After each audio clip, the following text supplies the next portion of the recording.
financing organization, they never understood microcredit. They thought it's just extension of banking. All you're doing, just lending smaller amount to smaller people, that's all. We're saying that it's a complete new culture. It's a complete new philosophy. It's not just making it small. You're opening up the door for the person so that he or she can continue to move up one after another and so on and so forth. So that way, they were just imitating the banking system. So they went back to the banking system, all the rules of the banking system and so on. They never really got into it. Some realized that, they started lending money to microcredit organizations, MFIs, microfinance institutions. They had a category of people who were doing that. There again, I said our microfinance organization that Grameen Bank we created, we didn't create it as a money-making organization.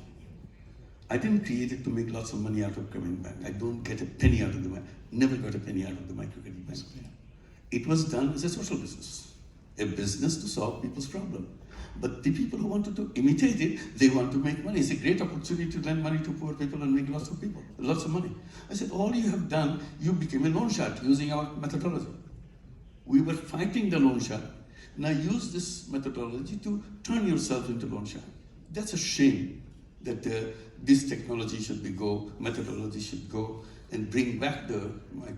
So the mistake that is so often committed has to do with the financial interpretation, to give more relevance to the financial aspect than to the human one. This is what you're saying?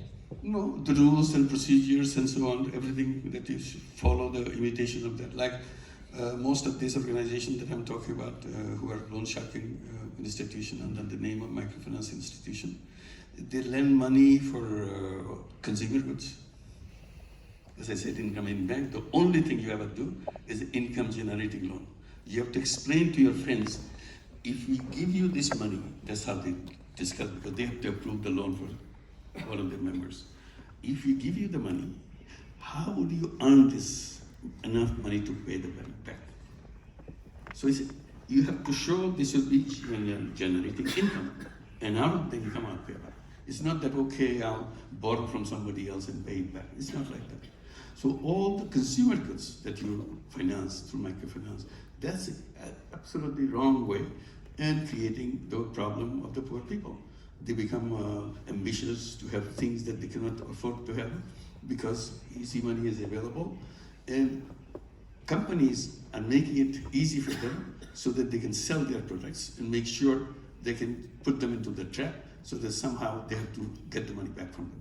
So that's the wrong direction. Why is it so difficult to pick up from Professor Yunus' ideas? Well, because I think that, as he is saying, many institutions, even institutions that sometimes start with the idea of doing a social business along the line of he mentions, sometimes then they go in another direction. But it's also, I must say, it's not easy to make microcredit work in the way it works. It worked in the case of Grameen. For example, it's interesting what Professor Yunus is saying, that people have to use the money in order to become entrepreneurs and do their own life. Not all of them succeed, for example, no? And given that it is a mechanism for poverty alleviation, those that do not succeed, then even if they return the money that they borrowed, they never get out of the poverty trap. So how do you deal? It's interesting to understand how you can deal with these two dimensions, those that succeed and those that do not succeed. And that is very important. If you want to foster entrepreneurship, you have also to accept that there are people that are not able to do it or do not succeed. No, I think so, no? Just to give one example, we started in 2008 in the USA called Grameen America. Exact replication of Grameen Bank in the United States. Today it's 12 years or so that they've been running. Have about 200,000 borrowers, 100% women. They work in 17 major cities of USA through 27 branches. Loaned out over $3 billion in loans. Initial loan is under $1,000, $500, $600, $700. Gradually you can increase your loan size as you bring it back. repayment rate over all these years been very close to 100%, said always 99% and above. So this is the history. Then came the pandemic. We need the center meeting. We have to gather together. Under pandemic, you're not supposed to gather together. So how do you do that?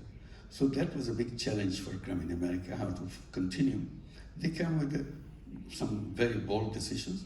They said, we'll have center meeting on Zoom. So stay where you are. But you'll be talking each other and so on. You are in your kitchen or you are going places on your car.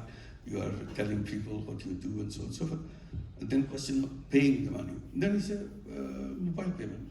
You just do the mobile payment. So everything became virtual. So removed all those things which became... Good side of technology, no? Sure, yeah. We were discussing before. Absolutely. No, I'm not against technology. I said technology is something what you want to use it for. Yeah, that's a good example. This is a good example because it facilitated it and they came back completely the way they're supposed to be.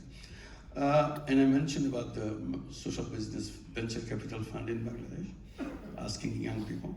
So they hesitate. If I fail, what do I do?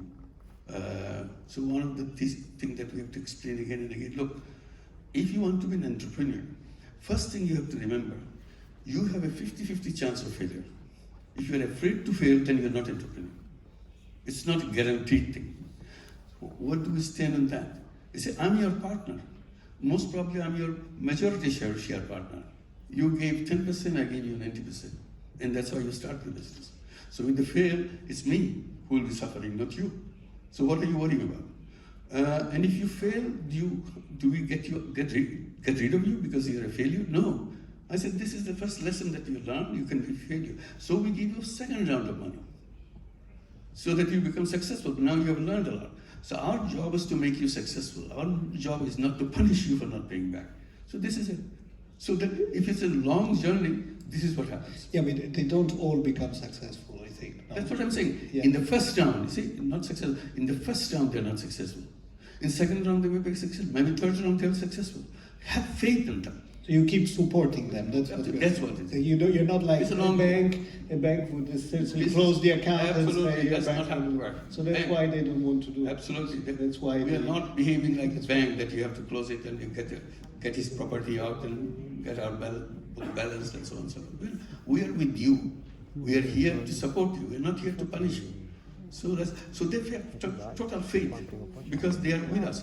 When pandemic came, they have the same problem in Bangladesh. Their business all done. What do I do? So don't worry. Like everybody's business. You have to lie low for a while. And we know that someday probably it will be better and we'll go back full steam. So we patiently agreed with whatever is possible under circumstances. If you cannot go out, you're in a lockdown situation, what is your business? So he said, okay, we know for everybody it's the same thing. So this is how it's a friendly way. It's not kind of, it's my money, I have to make money. I'm not going to make money. My job, my mission is to help you stand on your feet and turn you into real entrepreneur. That's my job.